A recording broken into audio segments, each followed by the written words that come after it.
fight fans, here we go.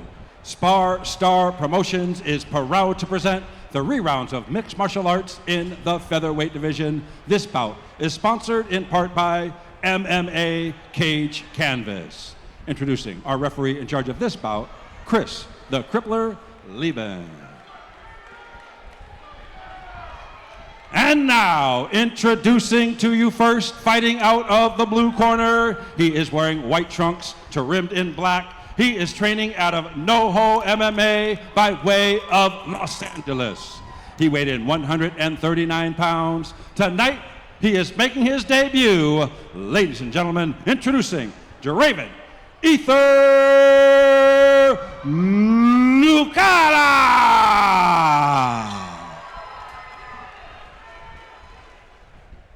His opponent across the cage on my left, fighting out of the red corner. He is wearing blue trunks. He is training out of Landeros MMA in Whittier, originally from Honduras, now residing in Anaheim, California. He weighed in 144 pounds. Tonight, he is also making his debut. Ladies and gentlemen, introducing Michael, the Honduran warrior, Martinez.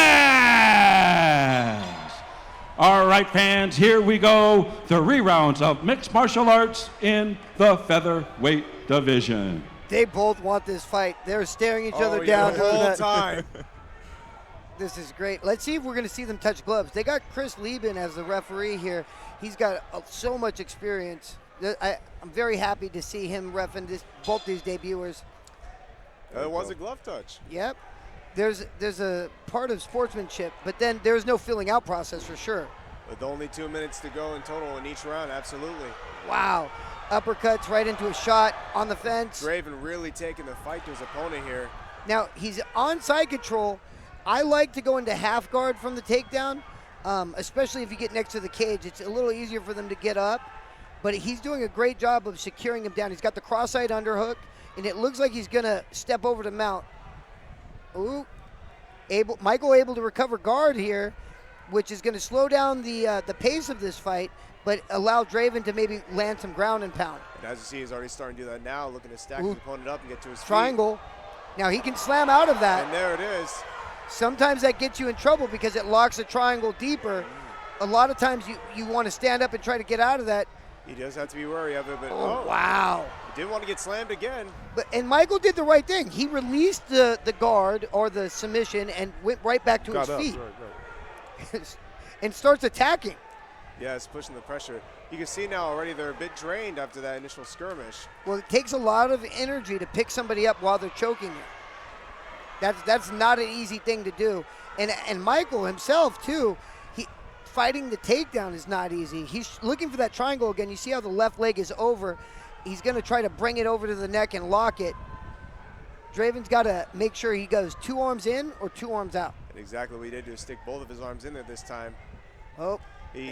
Michael's very good at finding that opportunity, though, to look for that triangle choke. With these judges, I doubt he finishes it with 14 seconds, but the submission attempts might be in the judge's eyes. Here's an armbar attempt by Michael, and now he's getting punched. His toes are caught in the cage. Now that's illegal.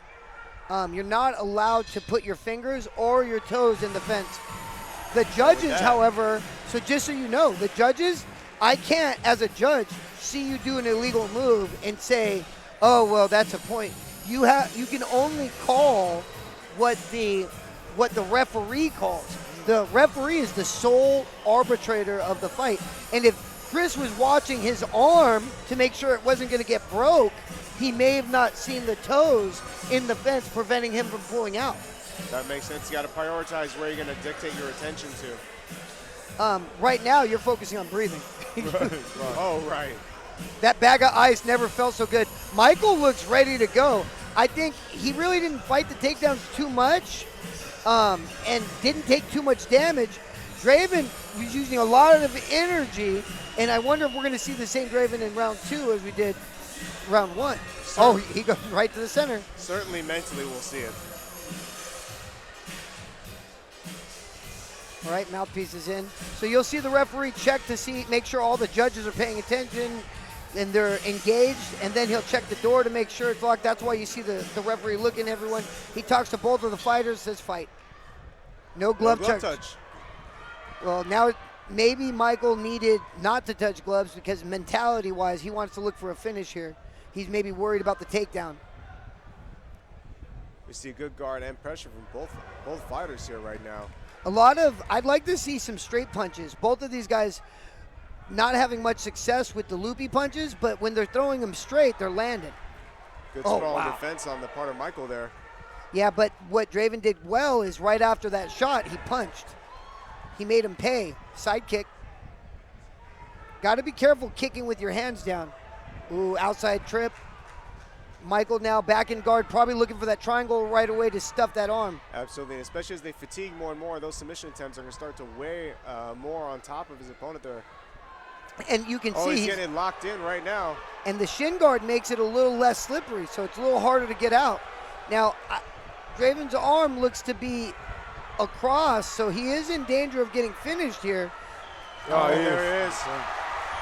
In that position, you want to try to bring the arm across and feed an omoplata, or you want to push down and elevate your head, lifting your head up because your shoulder is going to cause the carotid artery to stop on this side. You need to keep a separation between your shoulder blade and your neck. Absolutely. Maybe in that fatigue state, Draven wasn't in the mindset to start fighting it effectively, but nonetheless, congratulations to Michael Martinez securing his first win in the octagon tonight by a triangle choke. Yeah, and Draven, I think, learns a lot too from this. Maybe it's interesting to me to see how he kept going back to the same position. It ended up like 3 times, 4 times. He ended up in the same position. You know.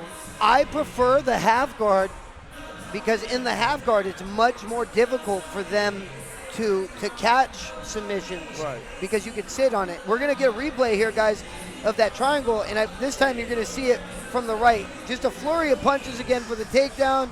You see Draven picking him up to slam him a second time, and then Michael jumping out, outside trip, back into the full guard, giving up this triangle on the far side now. Sometimes you see guys attempt the same submission over and over again. You get a slight feel for that's the one they're probably going to be able to hit as their opponent starts to wear down. And I think that's what Michael was looking for specifically, was that triangle choke. I think Draven needed to posture up right away. You don't want to allow the legs to lock and secure there like that. In the very beginning of that, you saw an opportunity where Draven could have got his crotch involved, which would have extended his head up and allowed the separation to start. Absolutely. Instead of trying to pick up Michael, just pick himself up. Pressed up. Maybe doing that so many times led to him being a little bit unable to do it the last time. Well, they say the best way out of a submission is not to get into it, and now we're going to send it back to Jim. Ladies and gentlemen, at 1 minute, 6 seconds of round number 2, referee in charge, Chris the Crippler Lieben, stops the contest due to a tap out from a triangle choke. Our winner in the red corner, Michael the Honduran Warrior Martinez.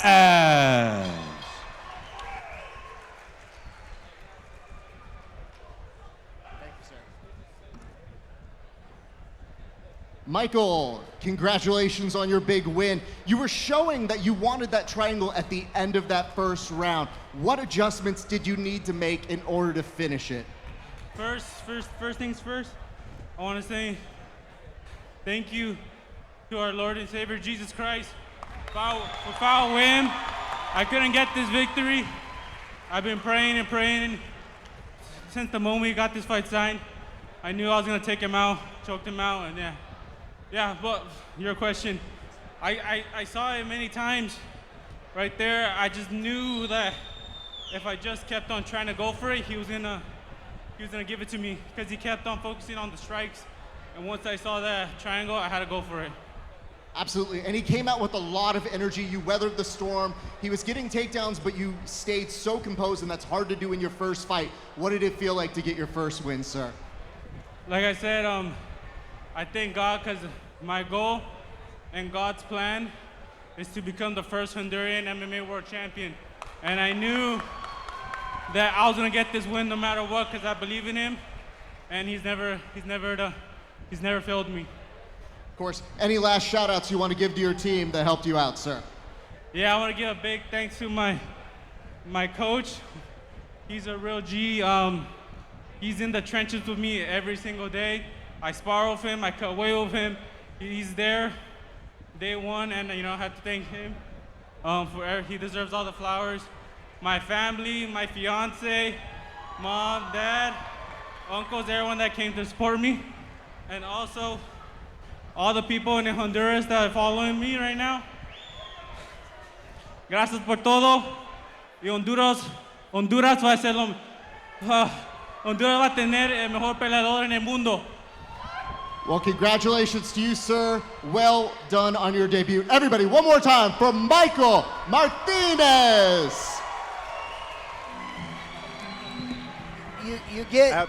Oh, sorry. No, it's quite all right. You get 15 minutes of fame and like maybe 5 minutes in this level, and Right. it speaks volumes what you choose to say and how much like love and respect he had. I really, really loved Michael there. Absolutely. It was wonderful to hear, especially the rising stars right now talk so highly of their family, their culture.